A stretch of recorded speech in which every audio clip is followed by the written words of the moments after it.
ಈಗ ಸಚಿವರು ಸ್ಪಷ್ಟನೆ ಕೊಡ್ತಾ ಇದ್ದಾರೆ. ಆದರೆ ಬಂದಂತಹ ಆದೇಶ ಏನಿದೆ ಇದು ಆಕ್ರೋಶಕ್ಕೆ ಕಾರಣ ಆಗಿತ್ತು. ಮುಂಚೆ ಖಾಸಗಿ ಶಾಲೆಗಳಲ್ಲಿ ನಾಡಗೀತೆ ಕಡ್ಡಾಯ ಎಲ್ಲ ಎನ್ನುವಂತಹ ಆದೇಶಕ್ಕೆ ಕನ್ನಡ ಮತ್ತು ಸಂಸ್ಕೃತಿ ಇಲಾಖೆ ಈ ನಿರ್ಧಾರಕ್ಕೆ ಖಾಸಗಿ ಶಾಲೆಗಳ ಒಕ್ಕೂಟ ಖಂಡನೆಯನ್ನು ವ್ಯಕ್ತಪಡಿಸಿದೆ. ನಾಡಗೀತೆ ಕಡ್ಡಾಯ ಅಲ್ಲ ಅಂತ ಹೇಳೋದು ಸರಿಯಲ್ಲ, ಇದು ಹೊರ ರಾಜ್ಯದಿಂದ ಬಂದ ಖಾಸಗಿ ಶಾಲೆಗಳಿಗೆ ಮಣೆ ಹಾಕುವ ಪ್ಲಾನ್ ಇದು ಅಂತ ರುಪ್ಸಾ ಅಧ್ಯಕ್ಷ ಲೋಕೇಶ್ ತಾಳಿಕಟ್ಟೆ ಆಕ್ರೋಶವನ್ನ ಹೊರಹಾಕಿದ್ರು. ಕುವೆಂಪು ಗೀತೆಯನ್ನ ಮಕ್ಕಳಿಗೆ ಹೇಳ್ಕೊಡ್ತಾ ಇದ್ರು. ನಾಡಗೀತೆ ಕಡ್ಡಾಯ ಅಲ್ಲ ಅನ್ನೋದು ರಾಜ್ಯಕ್ಕೆ ಮಾಡಿದಂತಹ ಅವಮಾನ.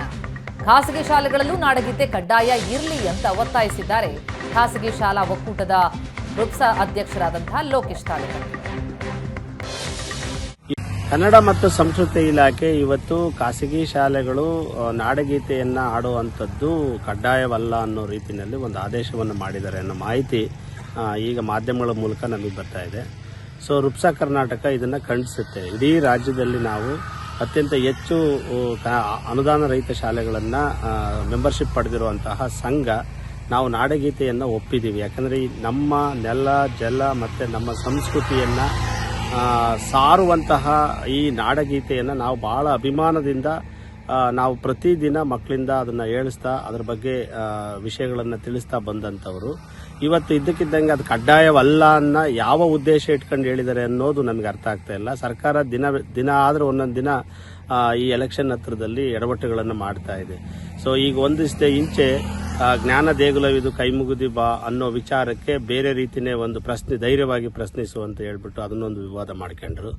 ಈಗ ನಾಡಗೀತೆ ಆಡಬೇಡಿ ಅಂತ ಅನ್ನೋ ರೀತಿಯಲ್ಲಿ ಹೇಳಿದೆ, ಕಡ್ಡಾಯವಲ್ಲ ಅಂತ ಹೇಳೋದಾದ್ರೆ ಇವರು ಬೇರೆ ರಾಜ್ಯಗಳಿಂದ ಅಲ್ಲಿರುವ ಫೀಸ್ ಸ್ಟ್ರಕ್ಚರ್ ನಿಯಮಕ್ಕೆ ಇದು ನಲುಗಿ ಆ ಶಾಲೆಗಳು ಈ ರಾಜ್ಯಕ್ಕೆ ಬಂದಿದ್ದಾವೆ.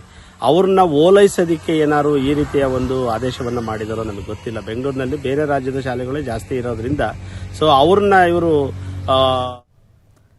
ಬೆಳವಣಿಗೆ ಕುರಿತಾಗಿ ಇನ್ನಷ್ಟು ಡೀಟೇಲ್ಸ್ ಕೊಡ್ತಾರೆ ನಮ್ಮ ರಿಪೋರ್ಟರ್ ಸುರೇಶ್ ಈಗ ಸಂಪರ್ಕದಲ್ಲಿದ್ದಾರೆ. ಸುರೇಶ್, ಸಿದ್ದರಾಮಯ್ಯ ಸರ್ಕಾರ ಒಂದಾದ ಮೇಲೊಂದು ವಿವಾದವನ್ನು ಮೈ ಮೇಲೆ ಎಳ್ಕೊಳ್ತಾ ಇದೆ ಅಂತ ಅನ್ಸುತ್ತೆ. ಅದರಲ್ಲೂ ಶಾಲೆಗಳ ವಿಚಾರಕ್ಕೆ ಸಂಬಂಧಪಟ್ಟಂತೆ ಬೋರ್ಡ್ಗಳಲ್ಲಿ ಬದಲಾವಣೆಗಳಾಯಿತು. ಈಗ ನೋಡ್ತಾ ಹೋದ್ರೆ ನಾಡಗೀತೆ ಕಡ್ಡಾಯ ಅಲ್ಲನ್ನುವಂತಹ ವಿಚಾರ, ಈ ತಿದ್ದುಪಡಿ ಯಾಕೆ ಬೇಕಿತ್ತು? ಯಾಕಾಗಿ ಆದೇಶ ಹೊರಟಿದ್ದು? ನಂತರ ಪ್ರಿಂಟ್ ಮಿಸ್ಟೇಕ್ ಅನ್ನುವಂತಹ ಸ್ಪಷ್ಟನೆ ಬರ್ತಾ ಇದೆ ನಿಜ, ಆದ್ರೆ ಮೊದಲನೇದಾಗಿ ಈ ಒಂದು ಆದೇಶ ಬಂದದ್ದು ಯಾಕೆ, ಏನಂತ ಹೇಳ್ತಾ ಇತ್ತು ಆದೇಶ?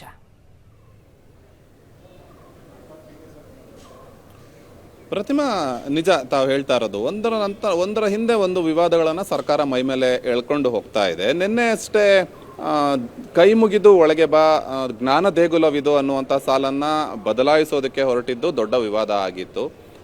ಇದೀಗ ಮತ್ತೆ ನಾಡಗೀತೆ ಖಾಸಗಿ ಶಾಲೆಗಳಲ್ಲಿ ಕಡ್ಡಾಯವಲ್ಲ ಅನ್ನುವಂತಹ ಆದೇಶವನ್ನು ಹೊರಡಿಸುವ ಮೂಲಕ ಸರ್ಕಾರ ಮತ್ತೊಂದು ವಿವಾದವನ್ನು ಮೈ ಮೇಲೆ ಎಳೆದುಕೊಂಡಿದೆ.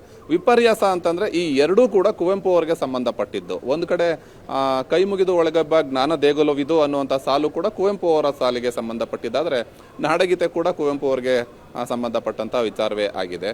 ಈ ಒಂದು ವಿಚಾರ ಯಾವಾಗ ವಿವಾದದ ಸ್ವರೂಪ ಪಡ್ಕೊಳ್ತಾ ಇದೆ ಅನ್ನೋದು ಗೊತ್ತಾಯಿತೋ ಇದು ಪ್ರಿಂಟಿಂಗ್ ಮಿಸ್ಟೇಕ್ ಅನ್ನುವಂಥ ಒಂದು ಕಾರಣವನ್ನು ಇದೀಗ ಕನ್ನಡ ಮತ್ತು ಸಂಸ್ಕೃತಿ ಇಲಾಖೆಯ ಸಚಿವರು ಕೊಡ್ತಾ ಇರುವಂಥದ್ದು. ಇದೊಂದು ರೀತಿ ಕಣ್ತಪ್ಪಿನಿಂದ ಆಗಿರುವಂಥ ವಿಚಾರ ಅನ್ನುವಂತಹ ಒಂದು ಕಾರಣವನ್ನು ಕೂಡ ಸಚಿವರು ಹೇಳ್ತಾ ಇರುವಂಥದ್ದು. ಒಟ್ಟಾರೆಯಾಗಿ ಹೇಳಬೇಕು ಅಂತಂದರೆ ಯಾವಾಗ ಈ ಒಂದು ಆದೇಶ ಮಾಧ್ಯಮಗಳಲ್ಲಿ ಬಿತ್ತರ ಆಯಿತೋ ಸಾಕಷ್ಟು ವಿವಾದಕ್ಕೆ ಕೂಡ ಕಾರಣ ಆಯಿತು, ಸಾಕಷ್ಟು ಆಕ್ರೋಶಕ್ಕೂ ಕೂಡ ಇದು ಎಡೆ ಆಯಿತು ಅಂತಲೇ ಹೇಳ್ಬೋದು. ನಾಡಗೀತೆ ಖಾಸಗಿ ಶಾಲೆಗಳಲ್ಲಿ ಕಡ್ಡಾಯ ಅಲ್ಲ ಅನ್ನುವಂಥದ್ದು ಎಲ್ಲೋ ಒಂದು ಕಡೆ ಖಾಸಗಿ ಶಾಲೆಗಳನ್ನು ಓಲೈಸೋದಕ್ಕೆ, ಅಂದರೆ ಹೊರ ರಾಜ್ಯದಿಂದ ಬಂದಂತಹ ಖಾಸಗಿ ಶಾಲೆಗಳನ್ನು ಓಲೈಸೋದಕ್ಕೋಸ್ಕರ ಇಂಥದ್ದೊಂದು ನಿರ್ಧಾರಕ್ಕೆ ಸರ್ಕಾರ ಬಂದಿದೆ ಅನ್ನುವಂತಹ ಆಕ್ರೋಶ ಕೂಡ ವ್ಯಕ್ತ ಆಯಿತು.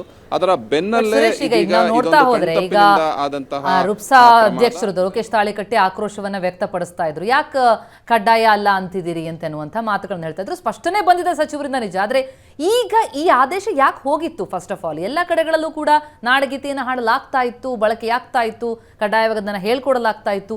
ಕಡ್ಡಾಯ ಅನ್ನುವಂತಹ ಒಂದು ಆದೇಶ ಬಂದದ್ದು ಯಾಕೆ ಫಸ್ಟ್ ಆಫ್ ಆಲ್ ಅಂತ?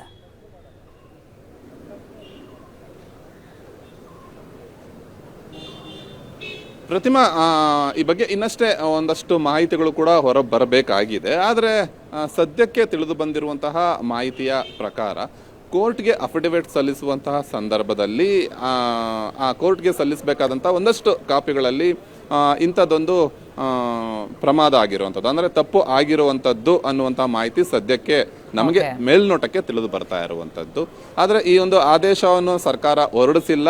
ಇದು ಅಧಿಕಾರಿಗಳ ಕಣ್ತಪ್ಪಿನಿಂದ ಆಗಿರುವಂತಹ ಒಂದು ಪ್ರಮಾದ. ಇದನ್ನು ಸರಿಪಡಿಸ್ತೀವಿ, ಇವತ್ತೇ ಸರಿಪಡಿಸ್ತೀವಿ ಅನ್ನುವಂಥ ಮಾತನ್ನು ಸದ್ಯಕ್ಕೆ ಸಚಿವರು ಹೇಳಿರೋದ್ರಿಂದ ಸದ್ಯಕ್ಕೆ ಆ ಒಂದು ವಿವಾದ ತಣ್ಣಗೆ ಆಗುವಂತಿದೆ ಅಂತ ಹೇಳ್ಬೋದು. ಪ್ರತಿಮಾ, ಥ್ಯಾಂಕ್ ಯು ಸುರೇಶ್ ತಮ್ಮೆಲ್ಲ ಮಾಹಿತಿಗೆ.